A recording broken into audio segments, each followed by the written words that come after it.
Ladies and gentlemen, hey, hi, how you doing? Welcome back to the channel. Thank you so much for stopping by. Now that we've all had a decent amount of time to jump in and experience the Modern Warfare 3 beta, we've all got a pretty good feel for the general gameplay and the core mechanics with the new iteration of slide canceling, the return of those MW2 2009 maps, and everything else that the beta initially had to offer. And while for the most part, I'm pretty hopeful of the changes that were made this year in terms of multiplayer gameplay, as opposed to whatever MW2 was, I do still have a fair bit of larger concerns when it comes to MW3, and not all of it is directly correlated to gameplay, but rather about the game itself. There are some very big, very prominent things with this game that could cause some hiccups, I guess you could say, right? So want to break all those concerns down today nice and in depth as we go through it all. If you enjoy the video, if you want to share it around, help get more attention on these specific topics, feel free to hit that like button. It is always seriously appreciated. And if you're new to the channel, you want to guarantee you're always up to date with everything going on in COD on a daily basis between MW3 and Warzone,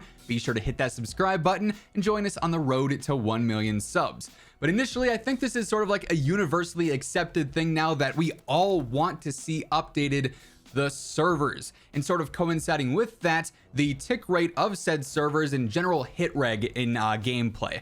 And this is not an exclusive issue to MW3, but at least so far in the beta, it's something that has persisted from previous titles into this game. I mean, it's especially apparent this year in MW2 and Warzone as well, that the servers, I mean, just bluntly kind of suck.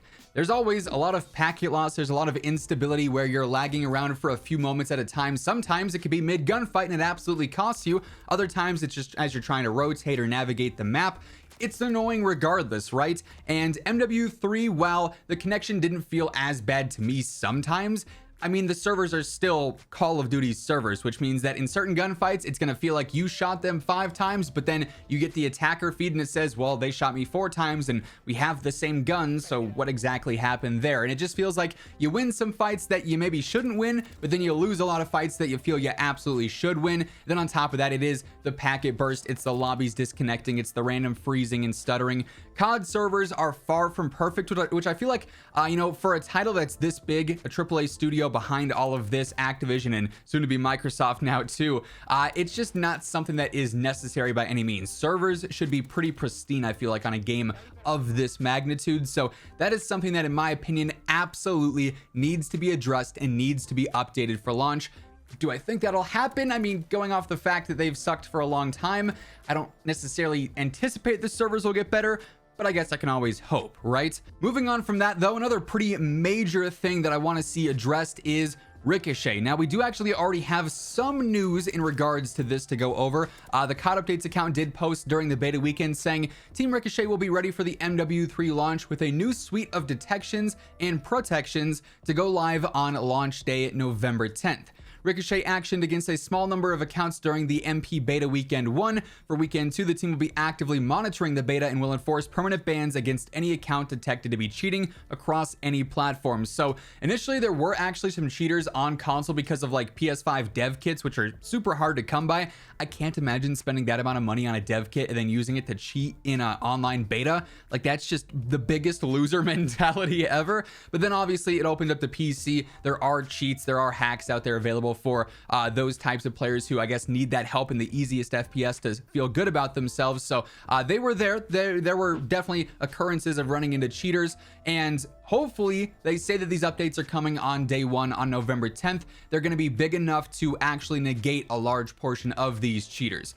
Ricochet has kind of been on and off throughout the year so far with MW2 and Warzone. There are times when it feels like I don't run into cheaters for weeks on end. There are other times where it feels like every other game I'm running into somebody who's incredibly suspicious. So it's, as we all know, by far not a perfect anti-cheat, very far from, and that's sort of the constant anti-cheat battle. You update Ricochet, okay, it's good for a little bit, then the cheat developers update their stuff, Ricochet sucks, Ricochet gets an update, back and forth, right? But it's still going to be an issue. It's always going to be an issue, and I feel like there needs to be some major upgrades in place to continue to navigate the cheater space and get those types of players out of the game so we can actually enjoy the gameplay at hand. Hey everyone, quick little announcement here. Gamer Advantage has just released a brand new frame known as the Slay. These are a brand new metal frame from Gamer Advantage, sort of a retro inspired navigator style frame that I absolutely love the look of. If you want to get a pair for yourself or anything else on the Gamer Advantage site, as always,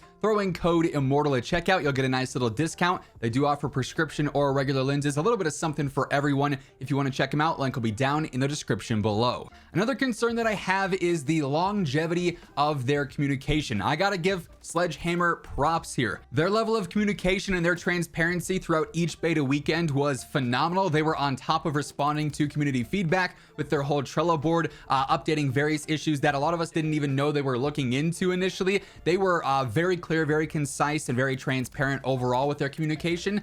I really hope that that is something that extends to launch and beyond. It's kind of the same cycle every year where during the beta, the communication is all right outside of MW2 where they just said, hey, we're not changing anything. And then launch happens. And for the first month or so, it's also usually pretty consistent and usually pretty good. There's frequent updates. There's a lot of tweets being sent out. It's usually pretty clear and concise, but then it just dwindles off. Season 2, 3, 4, we start getting less and less frequent communication, throughout any given season. So hopefully it's something that stays consistent all throughout the year. And it's not just really good at the beta, really good at launch, and then more radio silence as the year goes on. The more the devs are communicating, the more transparency we have, the better. It's as simple as that. Now, a few of my other concerns, admittedly, I don't feel like are as large as those three. Servers, Ricochet, and communication, I'd say are probably my three largest concerns by far. But there's a few other things I'm a little bit worried about, and I'm sure they'll get cleared up as time goes on. But just throughout the general content year for MW3 Multiplayer, unique content.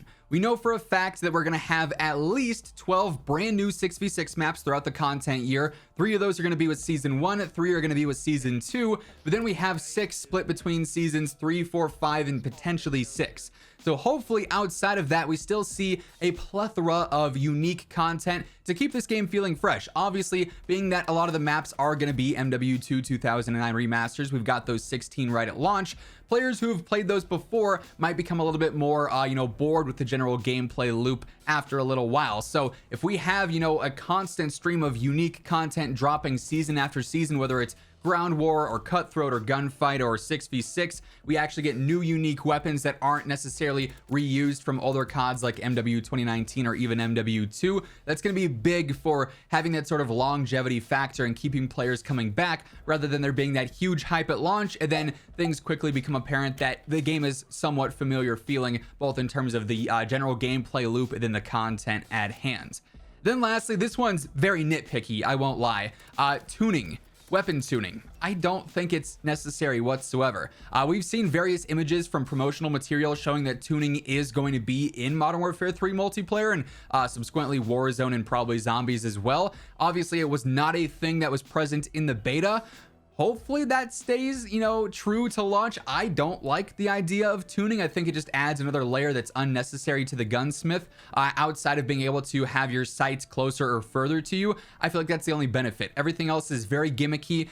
The transparency of tuning and how much it's actually doing has always sort of been up in the air. It's not clear. It's not, obvious there whatsoever. It's very gimmicky, like I said, and not really a feature that I feel like most people loved all that much with MW2. So personally, I'm a little concerned that they're going to bring that back on top of aftermarket parts, on top of this sort of convoluted weapon leveling system where you got to go to gun A to unlock something for gun B, which then unlocks gun C again. Hopefully gunsmith this year is a little bit more clear and transparent overall. I know I've used those words a lot in this video, but ultimately transparency and communication do make for very good scenarios in my opinion when it comes to Call of Duty gameplay. So obviously we're going to have to really just wait and see how things play out, but those are some of my larger concerns with Modern Warfare 3 as of right now. If you have any other things you want to add on top of this, feel free to drop a comment down below. But that's going to do it for today. If you enjoyed the video, let me know by dropping a like on it. And if you're new here, you want to guarantee you're up to date with everything going on, be sure to hit that subscribe button on your way out.